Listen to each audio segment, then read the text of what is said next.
ना तलवार की धार से न गोलियों की बौछार से मछली को मारते हैं तो कुरियार की आवाज से। हम छत्तीसगढ़ी हैं ना, मछली के पीछे में तक बनाते कैसे करिए बिलो आदमी मछली मारा देगा बे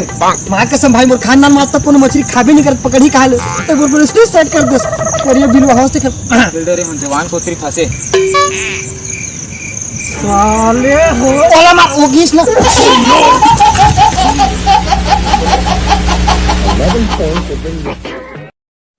करिए बिलो हाउस देख ठीक है राइस भैया सिक्रेट बकार दे देते अरे जाने मानो जी 30 सेकंड के रिसो कटकर खींचा ना तलवार की धार से न गोलियों की बौछार से मछली को मारते हैं तो कुरियार की आवाज से।